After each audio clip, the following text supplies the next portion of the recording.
সময়টা ছিল প্রিয় নবীজির নবুয়ত প্রাপ্তির সময়। তখন নবীজির উপর ওহী নাজিল ঠিক হয়েছে। ঠিক এমন সময় সেখানে দেখা যায় কাবাঘরের সামনে নতুন নতুন মূর্তি সাজানোর জন্য ভিন দেশ থেকে একটি কাফেলা বিভিন্ন রকম মূর্তি নিয়ে মক্কায় আসে।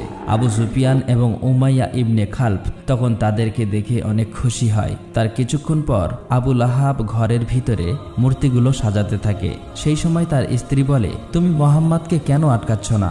সে তো চাইলে তার স্ত্রী খাদিজাকে নিয়ে অনেক সুখে থাকতে পারে, তাহলে সে কেন বারবার আমাদের বিরোধিতা করছে? আবু লাহাব বলে, ভয় পেও না, আমাদের খোদা আমাদের রক্ষা করবে। মক্কার অবস্থা তখন এমন হয়েছিল যে মক্কার ভিতর এবং আশেপাশের সব জায়গায় মূর্তি পূজায় চলত।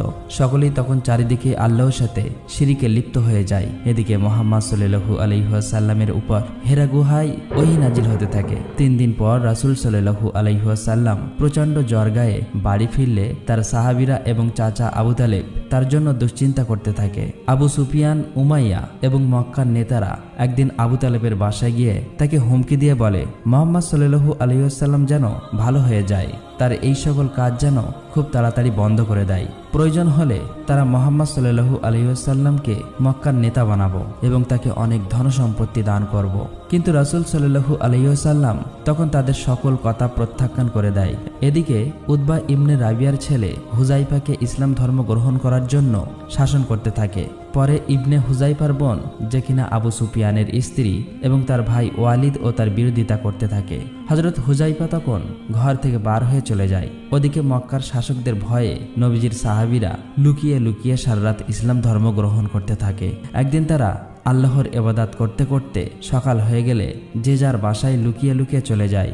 নবীজির এক সাহাবা সারারাত বাড়ি না ফেরায় তার বাবা মা তাকে নিয়ে দুশ্চিন্তা করছিল। বাসায় ফিরলে তার বাবা মা তাকে বলে, তুমি কোথায় ছিলে? এমন সময় তাদের ঘরে থাকা মূর্তিটি হাতে লেগে পড়ে সেখানেই ভেঙে যায়। তার বাবা বলে, তুমি এটা কি সর্বনাশ করলে? এতদিন যে খোদা আমাদের রক্ষা করত, তুমি তাকে ভেঙে ফেললে। তখন ওই সাহাবী বলে, যে খোদা নিজে নিজেকে রক্ষা করতে পারে না, সে আমাদের কিভাবে রক্ষা করবে? তার বাবা মা তখন বলে, তুমি মুহাম্মাদের সাথে মিশে নিজের বিপদ নিজেই ডেকে আনছো। তখন সাহাবী বলে, মোটেও না। সে তখন রাসূল সাল্লাল্লাহু আলাইহি ওয়াসাল্লামের বাণীগুলো শোনাতে থাকে। এক পর্যায়ে তার বাবা মা তাদের ভুলগুলো সব বুঝতে পারে এবং ইসলাম ধর্ম গ্রহণ করে নেয়। পরের দিন মক্কার নেতারা এসব জানতে পেরে ওই সাহাবীকে ডেকে আনে। সকলেই ওই সাহাবীর সামনে রাসূল সাল্লাল্লাহু আলাইহি ওয়াসাল্লামের সম্পর্কে হাসি ঠাট্টা করতে থাকে। উমাইয়া তখন তার গোলাম বেলালকে বলে, বেলাল, তুমি ওকে ততক্ষণ মারতে থাকবে যতক্ষণ ও নিজের ভুল বুঝতে না পারে। কিন্তু হযরত বেলাল জানতেন রাসূল সাল্লাল্লাহু আলাইহি ওয়াসাল্লামের সকল বাণীগুলি ছিল